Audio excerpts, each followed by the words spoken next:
I grew up in Oregon, right on the cold, dismal edge of the Pacific Ocean. 15 minutes in any direction would take you to a beach, an open expanse of sand dunes, a national or state park, or one of about a dozen permanent lakes. For years, every summer we'd go to a family friend's house to use their lakefront property and their dock. Looking back, it doesn't seem like much, but I can remember spending countless hours there swimming, kayaking, paddleboarding, and snorkeling. When I was 12 years old, I refused to go back. I hated the lake. I hated that house. I had nightmares for years and never explained to anyone why. I still don't like to talk about it. Whenever I do, I feel like I can smell that lake again. People don't realize, but lakes are dirty places. Animals treat lakes like toilets, and some actually die in them. All kinds of plants rot on the surface. People dump their garbage. Though there's so much water that stays clear that people think that it's clean. It's not. All of the lakes I've been to had a certain smell, like they're not totally pure. This lake, my lake, slowly developed a smell like death. And that sounds dramatic. It's not like you could just sniff the air and think, that's death. No one would have gone to the lake if it had been like that. It was just a subtle thing that you caught a whiff of once and then it was gone. Maybe you would look around for like a dead fish or squirrel or something and then you forgot about it. I probably only noticed it was getting worse because on most days, I was there from sunup to sundown. The dock our friends owned was a simple hand-built thing that involved styrofoam and treated 2x4s. A few times it had come loose from the rope that held it together and had drifted across the lake. It sat, sandwiched between two bigger and more impressive boathouses. As you faced the lake from the shore, the boathouse on the right was freshly painted bright red and housed a small white fishing boat. A simple pulley system allowed the boat to be lifted in and out of the water while it was stored in the majority of the years when it wasn't being used. We never saw inside the boathouse on the left, and we also never saw anyone use it. It was made of plywood that had once been painted dark green, though years of weather had warped the edges of the wood, and it had shed about half its paint. That summer, when I was 12, it disappeared, and we all assumed that it had just been torn down so that it wouldn't be such an eyesore.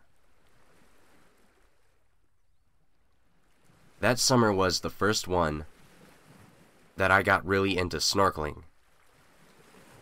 I had explored the surface of the lake many times before in a boat, but that summer, I got to see a whole nother world hidden below the surface. My friends and I caught salamanders, built things out of cinder blocks on the sandy bottom, and found everything from fishing lures and golf balls to pieces of old boats and docks from the past. As you might have guessed, the lake was pretty small, but it was frighteningly deep. Huge trees would fall into it on occasion, become waterlogged, and would turn vertically with only their roots or broken bases poking out above the surface. A swimmer drowned there once, and even though they used scuba equipment to try and find the body, it was never recovered. At a depth of about 10 feet, the water was already as cold as it was in winter. At about 15 feet, it was dark enough that a thick forest of weeds were able to grow in the bottom. Beyond that was just freezing darkness. My friend and I devised a plan to use an upside-down plastic barrel full of air and a boat anchor to allow us to dive much further than we could while only holding our breaths from the surface. We'd go out to the diving spot using a surfboard. Then, with the barrel covering our heads and masks, we clutched the anchor and jumped off, quickly sinking to the bottom of the lake. You basically dove blind, since you had the bucket over your head. We could go far enough that the pressure would compress the air in the barrel to half its original size. All we had to do in order to surface was to release the anchor, and the barrel full of air would propel us up quickly to the surface. Then we'd reel up the anchor with a rope and start again. This was fun for us to see how far we could go, and we got pretty good at it. The only bad times were when we would land in deep weeds, which instantly tangled around our legs and ankles. We never got seriously stuck, but it would freak you out when you were expecting to land both feet on the sand and instead land in the weeds. On a successful dive, you could see about 5 to 10 feet in any direction, and looking up, you could see the outline of the sun and the long shadow of the surfboard. The last time I ever dove into the lake, the last time I ever swam in open water, was when I found the remains of the neighbor's boathouse. It was the first dive of the day, and we had paddled the surfboard straight out from the dock, a bit further than we normally did. It was about 10:30 in the morning, and the water was still slightly chilled from the night before. I put on my mask and snorkel, put the bucket over my head, and curled my legs around the anchor like normal. This day, my friend had brought his father's underwater flashlight, so I readied that as well as the bucket above my head and took the plunge. I remember falling a long time. Too long, because the pressure was pressing my mask against my face uncomfortably, and the air in the barrel was compressed to smaller than I had ever seen it. The rope holding the anchor pulled taut, and I almost lost my grip. I don't believe in the little voice inside of a person that tells them the difference between right and wrong. I did, however, experience a very loud message from inside myself telling me that this was not the place I should be. It was too cold, too dark, and the pressure crushed in from all sides. It wasn't the first time I had realized the absurdity of our little diving system, but it was the first time that it had struck me as being truly stupid. My body gave me the message loud and clear that I was an idiot, but my curiosity ultimately won. Just a quick peek. I lifted the barrel above my head and got my first sight of how deep I'd come. I was suspended on the rope between a gradient of gray-green above me to only blackness below. If I could have looked at myself from the outside, I'm sure I would have resembled a worm on a hook. I had to let go of the barrel with one hand in order to grab the flashlight tucked into my swim trunks. The air in the bucket strained to float up, and the container tipped at a dangerous angle, but the bubble of air, being so compressed, stayed intact. I clicked on the flashlight, shining it down right in front of me. The thin beam of harsh white light sprung into existence like a camera flash. And what I saw there... people. Pale faces through thick, motionless black hair staring up at me from inside the remains of that old, green boathouse. Flipped upside down or fallen apart. They were there. Right below me.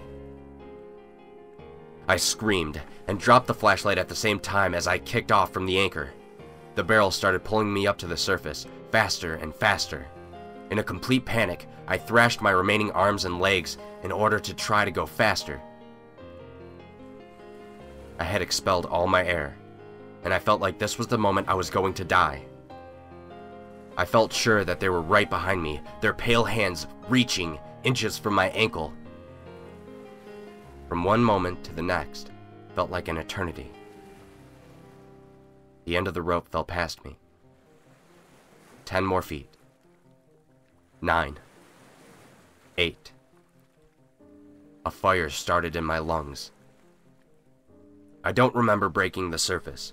I do, however, remember being on top of the surfboard, alternatively breathing so hard that I couldn't cry, and crying so hard that I couldn't take a breath as my friend pushed me to shore. Once I reached dry land, I left without looking back. I felt then that it was so crazy that I couldn't tell him, or my parents, or anyone. There were people down there, with empty eyes, staring up at the gray, faraway surface. They must have been weighed down or restrained. I don't remember. What I do remember is that as the flashlight fell into the weeds, it shone on the most horrible part of all. The legs of one of these things had been roughly sewn together to create the image of a grotesque mermaid, including a large and elegantly shaped black tail. For a long time after the incident, I tried to pretend that it hadn't happened, that I hadn't seen what I thought. Trees or logs, a patch of sand through the weeds, anything, to not have to accept a reality that that scene could exist in. As an adult, I've had to accept it. I still see it in the dark. I can't escape my thoughts. I've realized that whoever owned the boathouse must have been experimenting.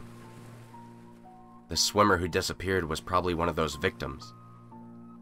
I don't know who the other women might have been. Somehow, the bodies would have had to have been preserved. The only evidence of decay came from the eyes, which still stare at me in my nightmares. I'm still torn between wishing I'd investigated to learn more about it,